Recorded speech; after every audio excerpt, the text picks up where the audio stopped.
بسم الله الرحمن الرحيم.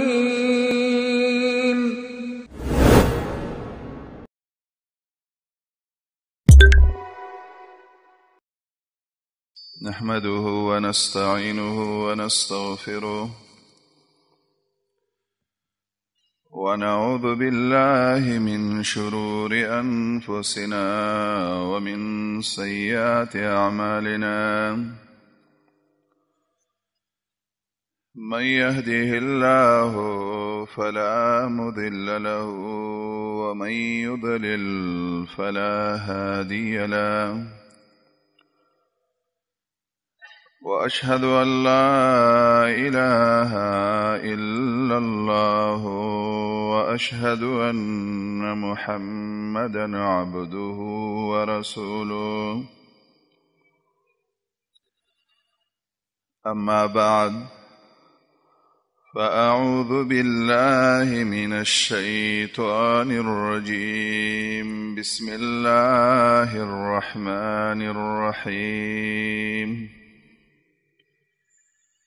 من المؤمنين رجال صدقوا ما عاهدوا الله عليه، فمنهم من قضى نحبه ومنهم من ينتظر وما بدلوا تبديلا.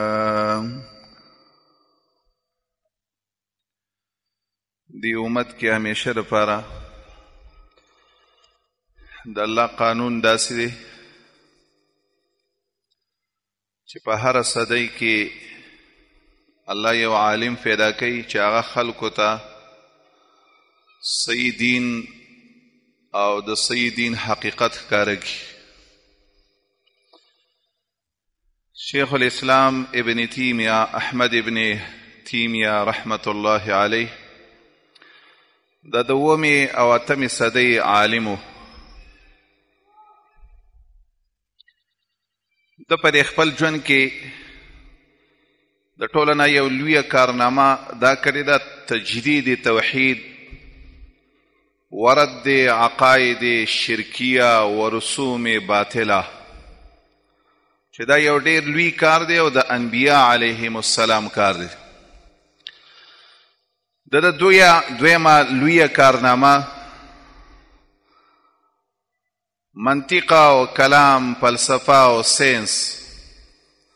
په دې رد کول او خلکو ته دا ښکاره کول چې د ټولو نه مؤثره ښایسته انداز چې دی دا د قرآن او د حدیث دی. د درېیمه غټه کارنامه داسې وه په دنیا کې چې کومې غلطې ډلې وې، فرقې وې، د هغې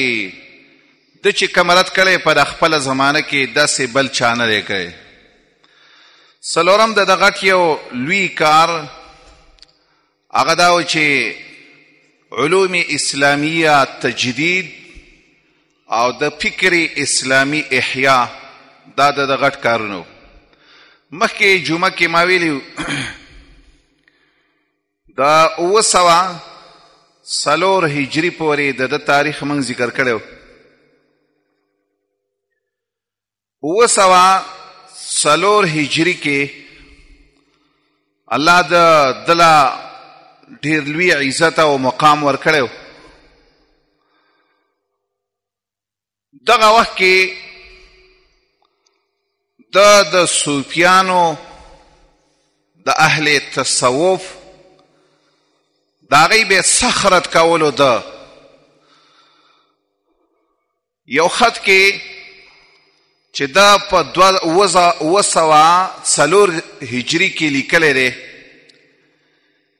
یو شیخ دی ابوالفتح نصر المنوجي چې دی د مصر د باچا د خواصو نه و، د هغه د خاصو ملګرو نه و.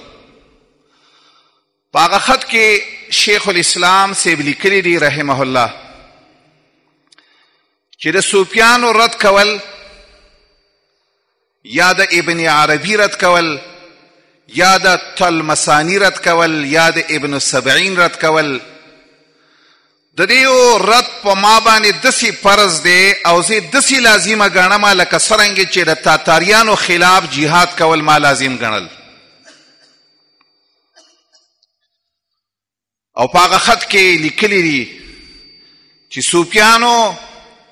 د الله صحیح توحید کم چې انبیاء علیهم السلام دنیا ته راوړی، دی صوفیانو هغه توحید په خلکو باندې ګډوډ کړی دی. دی صوفیانو او دی صوفیانو هغه خبرې چې الله حلال کړی وي دی حرامي کړي، چې الله حرامي کړی وي هغه دی حلال کړي وي. او بیا یې دا لیکلي دي چې د مشرق څخه خلک رال او ماته د صوفیانو د ابن عربي د تلمسانی د ابن سبعین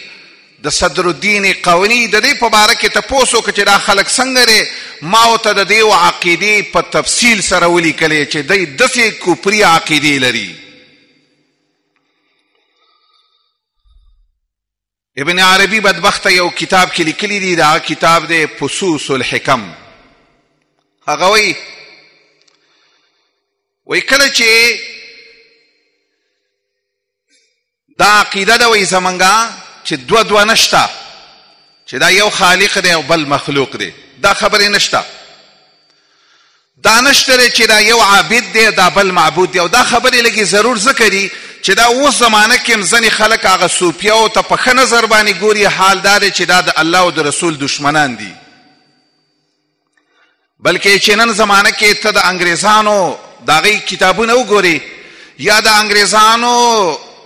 د هغې چې کوم نشریاتي پروګرامات دي، نو انګریزان د صوفیانو پروګرام له ډېر زور ورکوي. او په هغې کې لویه وجه دا ده چې صوفیانو ذهن داسې خلکو جوړوي چې صرف د الله سره قرتکار لرئ او نورو که په ټوله دنیا کې کفر او کافر غالبه شي د دې سره هېڅ کار مه لرئ. بس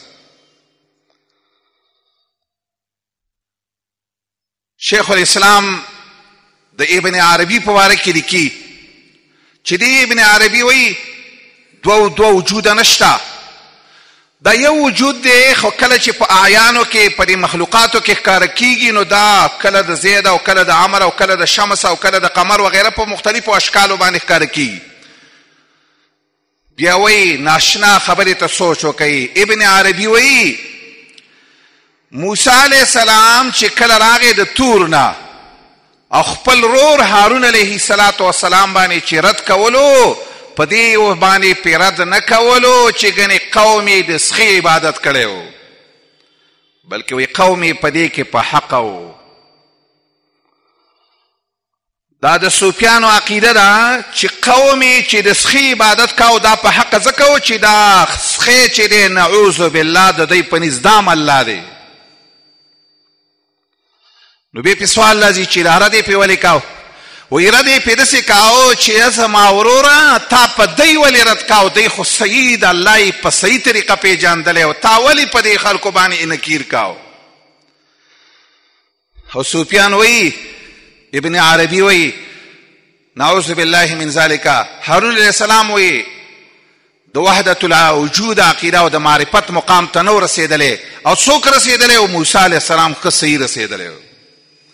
بیا دومره پسې هغه پله کفر ته رسېدلی دی. وایي چې فرعون چې دا خبره کوله چې انا ربکم الاعلی، فرعون په دې خبره کې په حق باندې و.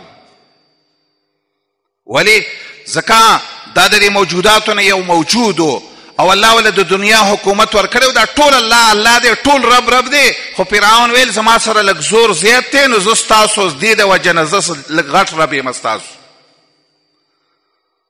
او دا خبره ولا نعوذ بالله ساحرانو منلی وه چې اقضي ما انت قاض، ستا ته ربي چې څه فیصله کوي نو هغه فیصله کوه. نو یوازې دا خبره نه ده، د صوفیانو عقیده داسې ده، کفر عقیده ده. وایي نوح علیه السلام چې خپل قوم ته قارېدو چې تاسو د ود او د لات او د فلان او فلان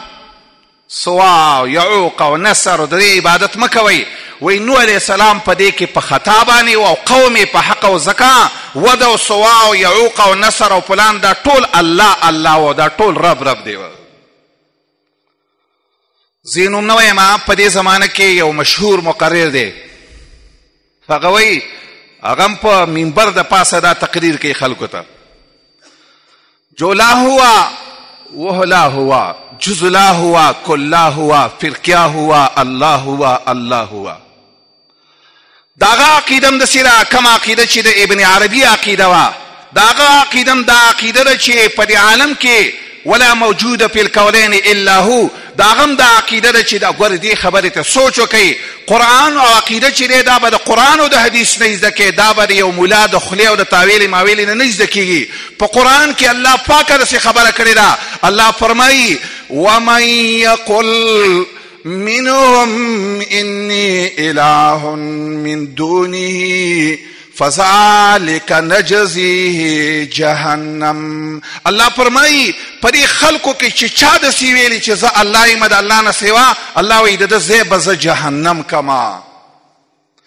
د سفیان یو مشر دی منصور خلاج ورته وایي هغه بدبخت هم دا خبره کوله ویل انا الحق زه الله یم زه الله یم د هغه زمانې چې څومره علماو ټول په شریک دا فتوا ولګوله ویل دا واجب القتل دی د عقیده د کفر دی ویل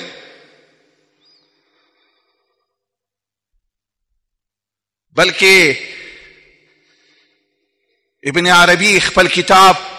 فصوص الحکم کې لیکلي چې هغه وایي فرعون الله هلاک کړی هم نه دی وایي فرعون چې دی نه دی هلاک شوی هلکه څه شو هغه خو وایي د دریاب غاړې غاړې ته میانې ته کتل چرته هغه نه دی ډوب شوی وایي هغه خو وایي الله و نعوذ بالله هغه څنګه ډوبېږي وایي د دې د وجې نه یو بل لوی عالم تېر شوی دی سر سید احمد رحمه الله هغه په خپل کتاب کې لیکي د دې امام د صوفیانو د ابن عربي په باره کې لیکي مارا نصوص کار آمد نه پسوس زما د پسوس الحکم سره څه کار دی مال قرآن او حدیث په کار دی پسوس الحکم به څه د کفر خبرې کوي دې له اعتبار نشته قرآن کې الله زی په زی باندې ویلي دي چې فرعون الله تباه کړی دی خبره مې دا پورې کوله چې امام ابن تیمیه د دې خبرې نه خلک خبر کو کتاب به خلک به شپه ورځ به لوستل کوي په هغې کې به وایي زما او خلکو ته دا خبره ښکاره کوي صوفیان و یا به څلورو طریقو کې به یا دا کې او یا به ته نقشه بندي شي او یا به پلان شي یا به پلان شي او په دنیا کې څلور مذهب دي او څلور طریقې دي دا خبرې یاد وساتئ په دنیا کې یو مذهب دی یوه طریقه ده هغه یو مذهب او یو دین هغه دی چې الله د اسمان نه په واسطې د جبریل باندې محمد رسول الله تعالی لېږلی صوفیانو په کتابونو کې دا هم شته العبد رب هو الرب عبد وليت الشعري من المكلف وی رب الله دی وی رب بنده دی بنده رب دی وی دا ما ته پته نه لګي چې یاره دا مکلف به څوک کله پر خپل کتابونو کې داسې لیکلي دي صوفیانو دا د دې کتابونه د دې ګندګۍ نه د ابن عربي او د هغه د اتباعو ډک دي د دې ګندګۍ نه هغه په خپل کتاب کې داسې لیکلي وایي وما الكلب والخنزير الا الهنا نعوذ بالله وای دا سپی او خنزیر دا ټول الله دی وای ځکه یو وجود دی وای نور وجودونه په دنیا کې نشته بس شیخ الاسلام صاحب چې کله دا خبرې ولیدلې دې له داسې یو سړی پکاري چې هغه د دې خبرو هغه د چا د ایرې نه د چا د ملامتیا نه نه یېرېږي چې خلک به را باندې دا اعتراض وکړي هغه د دې خبرې سوچ کاوه چې قرآن کې الله ویلي چې ان الذين يكتمون ما انزل الله من البينات والهدى من بعد ما بيناه للناس في الكتاب اولئك يلعنهم الله ويلعنهم اللاعنون الله په قرآن کې وایي تا تما علم درکړی دی او ته هغه د علم خبرې پټې الله به هم د باندې لعنت وکړي او ټول لعنتیان چې څومره لعنت کوي هغه به ټول د باندې لعنت وکړي هغه پاکه ولیکله په دې خبره کې چې دا خبرې ګورې د کفر دي په دې خبره باندې ځان پوهه کوي دا خبرې ښه په پاکو الفاظو باندې ولیکله د دې صوفیانو یو بل مشر دی ابن السبعین دا هغه په باره کې ولیکل شیخ الاسلام اخبث الخلق دا ډیر خبیث انسان و دا دی صوفیانو دومره پورې کړي نعوذ بالله په دې کتابونو کې د دې دا خبرې شته دی وایي یو ښایسته هلک وي ته ورسره عشق کوې نو دی کې څه ګناه نشته ده خو الله دی دا د الله سره عشق دی نعوذ بالله شیخ صاحب چې کله دا خبرې په پاکو الفاظو باندې ولیکلې ویلې په درسونو کې بیان کړې نو د هغه زمانه کې یو عالمو په نوم باندې صوفي و او بلکې په هغه زمانه کې د ابن عربي ډېر تلامذه او شاګردان او د هغه په طریقت باندې روان ډېر شي خلک وو د دې د وجې نه دا خبره چې مصر ته ورسېدله مصر ته شیخ صاحب په دغه وخت کې په دمشق کې و دا خبره چې مصر ته ورسېدله په مصر کې ابوالفتح نصر المنبجي دا یو لوی عالم و د صوفیانو د هغه د باچا سره ډېر کلک تعلق باچا یې مرید و په دغه زمانه کې په مصر کې په نوم باندې باچا چې و الملک السلطان الملک الناصر محمد ابن قلاون دا په نوم باندې اسی په نوم باندې باچا و او باچا حقیقی باچا صحیح باچایی چې کوله دا یو جرنیلو فوجي جرنیلو هغه باچایی کوله د هغه نوم و رکن الدین امیر رکن الدین جاشنگیر دا د هغه نوم و اصل کې باچایی او قبضه زور چې و ټول د هغه و او د دې صوفیانو چې کم په دغه زمانه کې مشر و ابوالفتح دا صحیح ظاهري باچا چې کم و نو د هغه په منځ کې کلک تعلق و پیری او موریدي وه دا یو لوی باعث شو د دې خبرې دپاره چې باچا ته رپورټ ورکو ویل دلته یو عالم پیدا شوی دی او هغه ابن عربي ته کافر وایي پلان ته کافر وایي پلان کوي او دا خبرې کوي دا خبرې کوي او د دې سره حافظ ابن کثیر البدایه والنهایه کې لیکلي شیخ الاسلام د دې سره په 904 کې د جرد او د کسروان علاقې په هغه کې نصیریه حاکمیه باطنیه دا د شیعګانو ډلې دي دا پکې اوسېدلې په هغه علاقه کې دې خلکو داسې کارونه کړي وو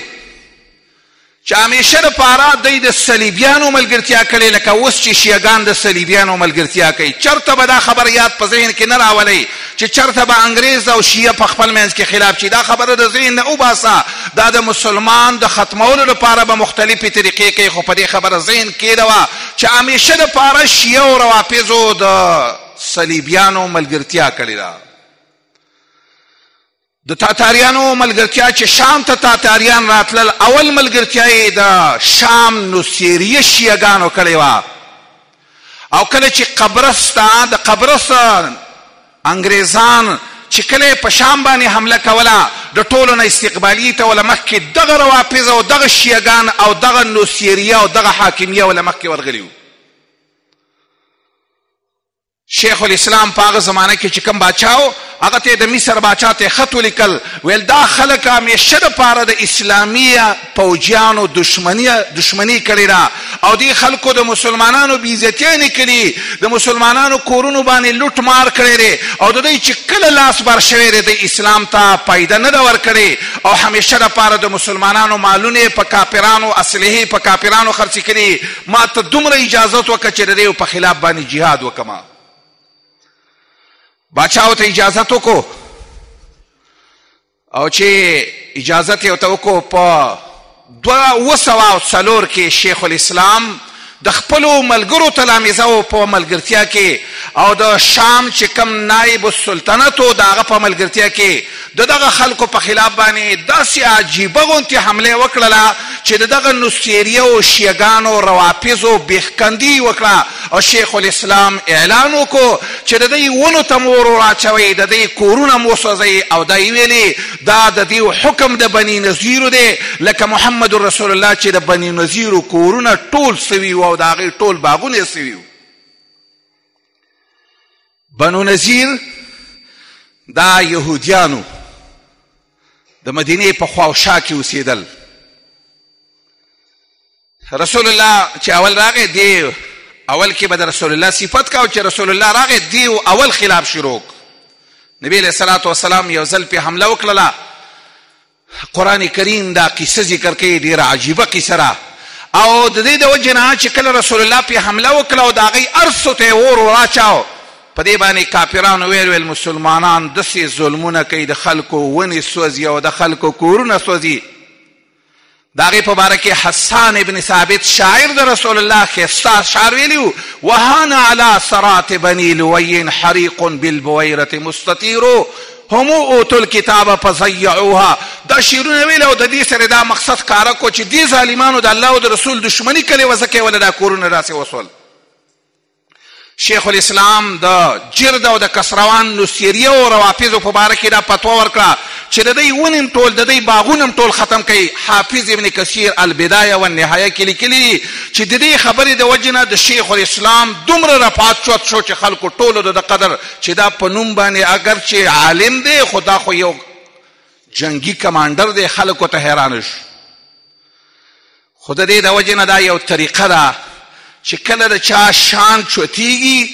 مرتبه چوتیږي د هغه کینهګر ډېر زیاتیږي. حسد الفتى اذ لم ينال سعيه فالناس اعداء له وخصوم. چې کله یو څوک د چا مقام نشي حاصلولی نو خلک کینه اوسه شروع کړي. یو مخکنۍ وجه وه دا بله وجه وه د دې د وجې نه د شیخ الاسلام په باره کې د مصر بادشاه د طرف نه خط راغی د دمشق نایب السلطنت ته چې شیخ الاسلام ابن تیمیه ما ته مصر ته حاضرول غواړي. په دغه زمانه کې رکن الدین د مصر حاکم او شام دا یو صوبه وه د مصر. د شام چې کم نایب و هغه شیخ الاسلام ته ویلې مزه زه به د باچا سره پسې چل هغه پوهېدو چې د ده خلاف باندې خلکو اعتراضونه کړي او خلکو رپورټونه ورکړي.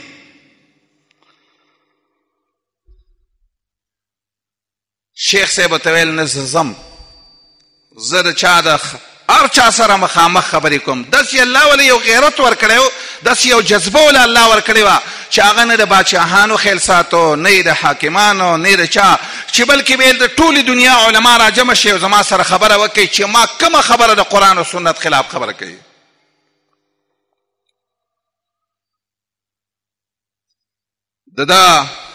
د زمانې خپل یو هم عصر دی هغه وایي دته دل الله دا یو کمال ورکړی و چې د باندې به کله یو مشکل راغی کمه دی وایي چې کله به پې مشکل راغی دی به استغفار ته ونښتو بس او ده به ویلې چې زما دا عقیده ده چې زه د رب نه بخښنه وغواړم ما ته چې هر یو مشکل کله کله وایي زه زرو ځلو ته د الله استغفار ورسوم او کله به ویلې زه که په بازار کې ما زه که په جومات کې ما زه که په مدرسه کې ما زه که په هر ځای کې ما نو ما ته چې هر مشکل راوړاندې شي د هر مشکل مقابله زه د الله په استغفار باندې کوم. زمونږ د دور کې ډېر مشکلات خلکو ته ملګرو دې خبرې ته سوچ وکړئ. زمونږ د امت کې چې اسلافو کم کارونه کړي هغې ته سوچ وکړئ. تا ته چې په کور کې کومه مشکل راغی تا ته چې په علاقه کې کوم یو مشکل راغی د شپې راپاڅېږه او د رب نه دې بښنه وغواړه چې ستا رب ستا نه رضا شو بیا هېڅوک هم دې څه نشي کولی. د هغه شاګرد وایي د شیخ الاسلام ابن تیمیه شاګرد وایي چې هغه به ویلې ما یفعل اعدائي بي زما دشمنان به زما څه وکړي. ان بستاني و جنتي في صدري زما باغچه دا زما په دې سینې کې ده زه چې کوم ځای له زما ما نه څوک نشي اخیستلی دا ټوله دنیا دې زما مخالفه شي. شیخ الاسلام ابن قیم وایي رحمه الله وی ما یو ځل خپل استاذ ابن تیمیه په خوب کې ولیده. زما څه یو مسله وه وی زه یې لږ پریشانه کلی وم. وی ما شیخ صاحب ته ویلې چې د دې مسلې زه خو ډېر ګډوډ کلی یم. وی ما ته هغه په خوب کې ویلې چې واما انا فطریقتي الفرح والسرور زما سره خو داسې ده چې زه ټول خوشحاله یم. زه د دنیا نه چې راغلی یم ما ته الله پریشاني نه ده راکړې. خو هغه د پیسو مولا هم نه و، هغه د دنیا مولا هم نه و. د هغه یو همعصر دی علامه علم الدین رحمه الله، د ده همعصر دی. هغه وایي چې وکان علی طریقة واحده فی ایثار الفقر والتقلل من الدنیا. د ده دا طریقه وه چې ده به همیشه دپاره د غریبۍ سوچ کاو، ده به د مالدارۍ سوچ نه کاو. که هر څومره مال به یې لاسو له راغی په حقه ورځ باندې به یې ټول ویل پیسو څه زما څه کار دی ویل. دا چې څوک لوی مقام ته رسیږي چې د دنیا لالچ په کم عالم یا په کم چا کې پکې وي هغه د کمال درجې ته نشي رسېدی. دې خبره باندې ځان پوهه که بس. خو د دې سره پکې عجز هم ډېر زیات پکې و. چا به چې ورته مخامخ وله صفت وکړو چې ته خو دومره لوی عالم یې، ده به ورته ویلې زه قسم په الله زه اوس هم هره ورځ خپل اسلام تازه کوم او لا اوسه پورې مې داسې کامل اسلام نه دی حاصل کړی. داسې خبرې به کله به یې ورته ویلې انا رجل المله لا رجل الدوله، زه یو عام د علاقې مسلمان یم، زه خو یو پوجي حکمران خو نه یم، زه یو عام مسلمان یم. شاگرد وی ابن قیم رحمه الله وی سمعت شیخ الاسلام ابن تیمیه قدس الله روحه، ما وی په خپله نه دی د خپل استاد دا خبره اورېدلې وه چې ما ته به دا خبره کولې چې العارف لا یرا له علی احد حقا. څوک چې الله وپېژني هغه د چا باندې په مخلوق خپل حقونه نه پېژني چې زه د استاد یم او ته مې شاګرد یې او زه د امام یم او ته مې دا خبرې هغه نه کوي. ولا یرا ولا یشهد له علی احد فضلا، چې کله یو سړی الله وپېژني هغه داسې نه وایي چې زه په دې خلکو غوره یم. ولذلك لا يعاتب ولا يطالب ولا يضارب. د دې د وجې نه چې څوک الله وپېژني هغه څوک نه ملامته کوي چې مال دې دا شی ولې رانه کو، داسې نه وایي چې مال دا شی ولې نه راکې. هغه څوک وایي نه، هغه وایي زه د خپل حق د الله نه ولې نه غواړم چې تا پې ملامته کومه په دې خبره باندې. 705 هجري وه او د رمضان میاشت وه. باچا ویل روی غواړي زما خواله راولي. یو شاعر د دې خبرې مذاکره په دې الفاظو کوي رقیبوں نے رپورٹ لکھوایا ہے اجاجا کی تہانے میں کہ اکبر اس زمانے میں الہ کو یاد کرتا ہے. چې دې خلکو دا رپورټ ورکړی باچا ته چې دې داسې داسې خبرې کوي، الله وایي الله یو دی او نوري سره دا خبرې کوي دی وایي. دی چې کله دا دمشق نه وتو ټول مریدان ټول ملګري ټول شاګردان ټولې ښځې ټول خلک په دې خفه و ځکه هغو ته دا پته وه چې دا باچا د ده په خلاف باندې کاروایي کوي. چې کله مصر ته روان شو غزني مقام ته چې ورسېده چې خلکو ته پته ولګېده چې ابن تیمیه دې علاقې ته راغلی، د هغه علاقې ټول خلک راجمع شو، ده ته یې سوال وکړو چې موږ ته یو درس راکړه. دی چې کله مصر ته ورسېدو 23 د رمضان المبارکو 705 هجري وه. په مصر کې د جمعې ورځ وه، مونځ یې چې کله وکړو د باچا چې کومه خاص ځای و، قاضیان علما حاکمان جنگي کمانډران ټول را جمع شي. شیخ الاسلام باندې اعتراضونه شروع کړ. اول خو شیخ الاسلام ویلې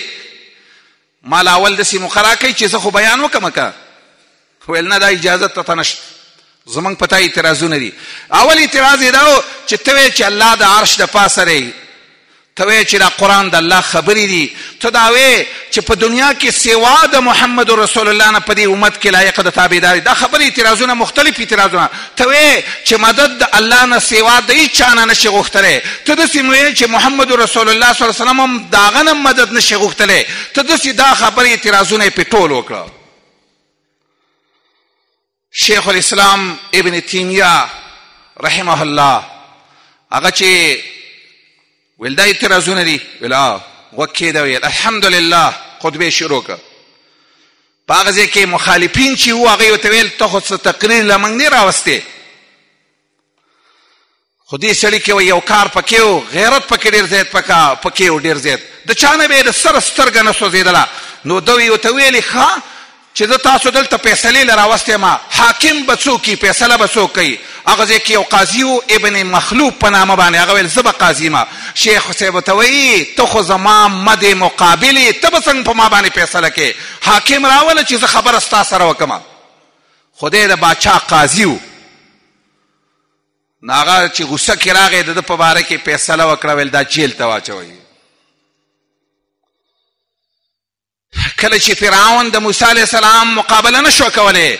موسی علیه السلام او د هغه د ملګرو مقابله نشو کولی نو بل څه خبره ورسره نه وه ویل ای موسی که د قلوی خبرې نه نه قلاریږي لاجعلنک من المسجونین جیل ته دې وراچومه او یوسف علیه السلام چې کله عزیز مصر ته پته ولګېده چې یوسف علیه السلام هیڅ ګناه نه ده کړې نو ویل جیل ته یې واچوئ خو په داسې وخت کې نیکان خلک شي که نه هغه خبره کوي کومه خبره چې یوسف علیه السلام کړې وه چې قال رب السجن احب الی مما یدعوننی الیه جیل ویل څه ته وایي زه ستا د جیل نه نه یېرېږم جیل ته واچاو برش د هغه چې کوم خاص ځای و اول جیل ته دلته واچاو او بیا د اختر په ورځ باندې خاص جیلو زیر زمین او عربی کې هغې ته سجن الجب وایي جب ځمکه کې لاندې جیلو دې ته یې واچاو دا د اختر شپه وه د شیخ صاحب سره دوه ورونه مو ورسه و عبدالله شرف الدین او بل رور یې و عبدالرحمن زین الدین درې واړه ورونه یې جیل ته واچول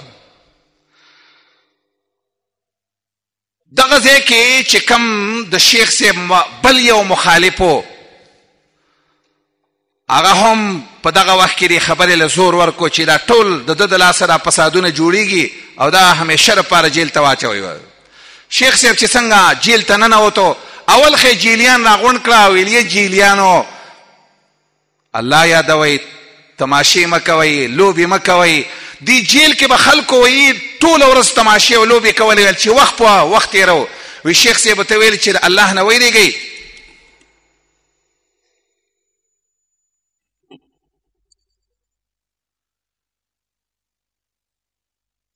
جیل کې چې خلکو د شیخ صاحب حالات ولیدل حافظ ابن کثیر هم لیکلي او نور علما هم لیکلي نو د جیل چې کله به یو قیدي ازادېدو هغه به ژړلې ویل ما د شیخ صاحب د خوا نه مه بېلوئ په دې سړي کې چې الله کم یو عبادت یې ښوی هغه ته یو موقع د دې خبرې په لاس ورله ویل چې هیله د الله بندګۍ ته جوړ شومه بس کال چې کله تیر شو نایب السلطنت هغه پسې جواب راولېږو د جیل چې کم کمانډر و هغه ته صوبهدار و هغه ته یې ویلې دا راوباسئ د جیل او څو پورې به په جیل کې پروت چې کله داروغه کم کمانډر چې د شیخ صاحب خواله راغی هغه ته ویلې د جیل نه راوځي شیخ صاحب ته شیخ صاحب وایي په خپله دا قصه کوي د هغه یو رساله ده المهنه رسالة المهنه په هغه کې دا قصه کوي وایي ما ویلې چې داسې خبره زه به دې دا سړی به یا زما خبره سمه زده کړي او ما ورته ویلې چې ما ته پته نه وي چې زه په څه ګناه کې نیولی یم د خلکو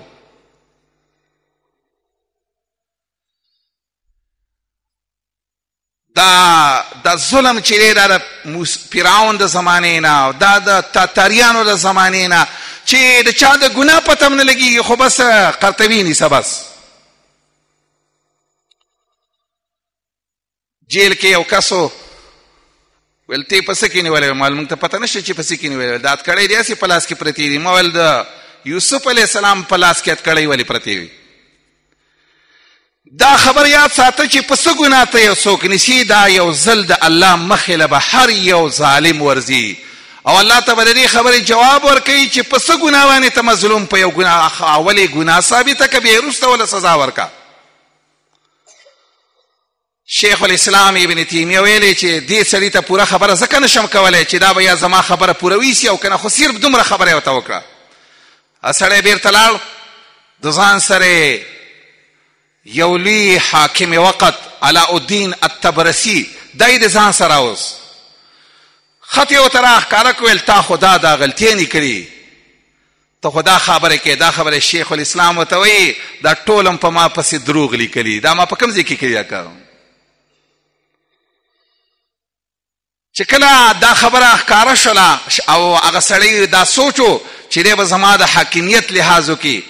شیخ صاحب وایي په خپله په دې رساله کې وایي زما خوی داسې دی چې چاله په سخته باندې جواب نه ورکوم او د قرآن قانون هم دا دی چې چاله د خبرې جواب په سخته مه ورکوه خو په دې ځای کې ما ته دا ښه ښکاره شو چې دا سړی زما نه قلاریږي وایي ما ورته ویلي تا ته خو ما څه جواب نه دی درلېږلی چې ما د جیل نه وباسه زه خپله لار ووه ویل زه د جیل نه ما ورته ویل چې نه ځم شپږ کرتې پسې دی راغی او ده به ورته ویلې زه د جیل نه د سره وځم نه او دا به یې ورته ویلې چې الله ستا ربا تا ته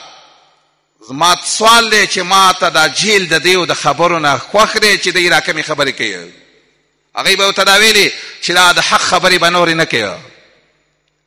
ویل چې هر څه زه به په دې جیل کې پروت یم خو نه وځم د دې جیل کله چې سړی واپس لاړ بیرته راغی هغه ورته وایي یو خبره به ته وکړمه دا کمی عقیدې او دا کمی خبرې چې ته بیانې دا به نورې نه بیانې بس دقه یو شرط د باندې لګوم او راوځه د جیل نه هغه ورته وایي چې ما له الله علم راکړی او ما د رسول الله دا حدیث راته یاد دی چې د الله رسول فرمایي د چا نه چې د یوې مسلې تپوس وشو او دته معلومات و او د پټه کړه د قیامت په ورځ باندې به الله د اور واګې د خولې ته وراچوي چې ته څنګه ملا وې چې تا ته د چا د حق د مسلې تپوس کوه تا جواب د شو ورکوئ ویل دا به زه کومه که زما نه وروسته هم چا تپوس کوه آخر چې بادشاه په دې خبره باندې هغه زمانې چې کوم نایب السلطنت و هغه ویلې یو خبره خو وکړه که نه چې داسې معافنامه ولیکه چې هغه کې چې ته د چا په وجه دې جیل ته راغلی چې د دې خلکو به بیا د دې ته به تکلیف نه رسې شیخ الاسلام صاحب ویل دا خبره خو زما قانون دا دی چې زه چاته ضرر نه رسوم اگر که زما دشمن ولې نه وي چاته د ضرر کار زما ده خو د دې سره سره باچا ورته وایي د سلطنت نایب السلطنت ورته وایي چې ته دې خپله عقیده ولیکه چې ستا شیخ صاحب ورته وایي زما عقیدې لیکل شوي دي او په دنیا کې خورې شوي دي او زما د عقیدې زما نه تپوس مه کوه د قرآن او سنت نه زما هغه عقیده ده چې کوم د قرآن او سنت عقیده ده بس اخر کې شیخ صاحب ویل د سره وځمه نه بس 4 میاشتې نورې تېرې شولې د سفر میاشت شوه او هغه زمانه کې یو قاضي و بدرالدین ابن جماعه هغه پسې راغی شیخ صاحب پسې چې بس راوځه موږ درته سوال کوو چې ویل داسې دا چرته نشي کېدی چې زه دې دا هغه به ویلې داسې یو عجیبه خبره به یې کوله که په دې جیل کې شهید شوم د دې نه لوی شهادت زه په دنیا کې بل نه ګڼم او که په دې جیل کې د الله بندګۍ ته زه تیار او کوله مې د دې نه لوی بندګي د الله بله زه نه وینم او دا به ویلې چې زما چې کوم مقصد دی هغه ما ته الله ته پته ده چې ما څه ګناه نه ده کړې او دا خلک زما سره ظلم کوي خو آخر کې چې کله د ده د ملک د شام یو والی و حاکم و حسام الدین او دا د ربیع الاول میاشت وه شیخ الاسلام ته یې ویلې زه درته سوال کومه چې د دې جیل نه وځه خو یوه خبره یې ورته وکړه چې دا چا چې رسره ظلم کړی ځکه هغه ځای کې دغه زمانه کې خلکو سره ډېر ظلم کړی و بې ګناه تقریبا 14 میاشتې یا 14 میاشتې په جیل کې تېرې کړې بس خلکو ته چې پته ولګېده چې ده کې څه ګناه نه وه شیخ الاسلام یو ناشنا خبره کوي زه د چا نه بدل نه اخلم زما په باره کې هغه عقیده حق خبره ده زما چې کوم یوسف علیه السلام کړی و خپل ورونو ته چې ورونو ته یې ویلي و زما ورونو لا تسریب علیکم اليوم زما ورونو تاسو ته هېڅ ملامتیا نشته دی الله دې ما هم معاف کړي او الله دې تاسو هم معاف کړي بس او دا د شیخ الاسلام طریقه وه د هغه شاګرد وایي ابن قیم یو ځلې وایي د ده یو مخالف مړ شو وی ما ویلې چې الحمدلله وی ما ته ویل چې ولې ویل ما ورته ویلې چې هغه ستا هغه مقابل نه و هغه مړ دی وی ما ته ویلې مخکې نه داسې واړه وی ما ته ویل چې انا لله و انا الیه راجعون دا څه عجیبه خبره وکړه وی زورلمه ښه سخته ما ته ویلې چې دا خبره دې غلطه وکړه زه چې لاړ شو د هغه کور ته د تعزیې دپاره وایي کور ته چې هلته ورغی د هغه کور خلکو ته یې تعزیه وکړه او داسې ورته ویلې ستاسو د پلار په ځای زه یم که څه ضرورت یې نو ما ته ووایي وایي دا کور خلک حیرانه شو چې دا سړی خو زموږ د پلار غټ مخالف و او نن یې څومره زموږ عزت او قدر وکړو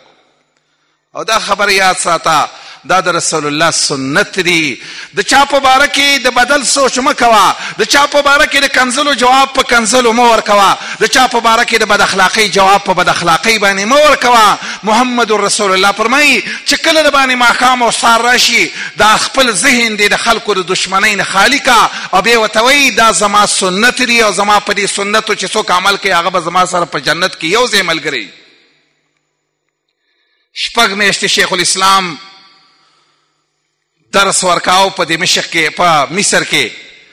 مور ته یو خط لیکلی دی هغه خط اوس هم په کتابونو کې شته دی د مور غریبي هغه خو په شام کې اوسېدله خلک یې ټول په شام کې وو د هغو ذهن کې دا و چې دا به د یوې ورځې لپاره مصر ته ځي هغو ته څه پته وه چې دا غریب به 14 میاشتې 18 میاشتې به دی په مصر کې په جیل کې تیری مور ته یو خط لیکي مورې زما زړه دا نه غواړي چې زه ستا نه رضا له ژوند تیر کړمه خو دلته د صحیح دین د خورولو څوک نشته دی ځکه به زه دلته چې الله څومره په تقدیر کې لیکلي وي زه به دلته پاتې یم 6 میاشتې چې درس ورکو د هغه زمانې دویمه یو واقعه راله چې هغه زمانه کې ابن تیمیه رحم الله کې دا یو کارو بیا یې د صوفیانو خلاف خبرې شروع کړې چې لري دا عقیدې دي دا غلطې دي دی په فلان کې دا خبرې هغه زمانې چې کوم صوفیانو هغې په بیا حواله ورکړه اخر یې ورته ویل یا به اسکندریې ته ځې یا به دمشق ته ځې یا دې بیرته جیل ته اچو شیخ الاسلام ویل بیرته جیل ته ولېږم خو دا خبره حق خبره چې صحیح هغه به خامخا کومه اخر چې په دې باندې چې ملګرو ته ویل چې دمشق ته به بیرته لاړ شو خو باچا اخر په دې باندې خبره وکړه ویل چې د ده سوا د جیل نه بله خبره نشته جیل ته چې واچو دغه وخت کې حکومت چې و قوي حکومت چې دی د رکن الدین راغلی و رکن الدین هغه د امام ابن تیمیه سره ډیر مخالف و هغه دا فیصله وکړه ویل چې دا اسکندریې ته لیږل غواړي جلا وطن کول هم غواړي او هلته جیل ته نظر بند کول هم غواړي په هغه ځای کې 8 میاشتې شیخ الاسلام ابن تیمیه رحم الله تېرې کړې او د 8 میاشتو نه وروسته الله هغه زوړ باچا بیرته راوستو زوړ باچا چې په مصر کې کله باچا و ابن تیمیه پسې جواب ولیکو او دا تقریبا 709 هجری وه ابن تیمیه چې کله واپس راوستو ابن تیمیه وی باچا ولا مخې له استقبالیې له راغی او باچا د لاس نه ونیو خلک حیرانه شو چې دې سړي د الله څومره دا د الله قانون دی چې کله څوک د الله د دین دپاره تکلیفونه برداشت کړي باچا ورته وایي دا باچا په دغه وخت کې بیرته الملک الناصر دی باچا بیرته شوی هغه ورته وایي چې زه نه یو پټه خبر ځان له یو ځای ته بیل کوی ستا په خلاف چې کومو قاضیانو فتوی درکړي هغو په باره کې ما ته اجازت وکړه چې ټول قتل کړم شیخ الاسلام ورته وایي ما د الله دپاره معاف کړي دي هغو ته به څه نه وایي دا ستا د ملک سرمایه ده د علماو بېعزتي ونه کړي شیخ الاسلام د هغه په خپله ملګری وایي مقابل ابن مخلوف وایي موږ د ابن تیمیه سره چې کوم ظلم کړی و چې هغه آزاد شو هغه موږ ټول معاف کړو چې کله یې لاس بر شو انشاءالله بلې جمعې له د هغه د مرګ واقعه او د هغه چې کوم خاص مسایل دي چې د هغه د وجې نه هغه د دې دنیا نه اخر په جیل کې بیا وفات شو دا به انشاءالله بل جمعې له ذکر کوو اقول قولي هذا واستغفر الله لي ولكم ولسائر المسلمين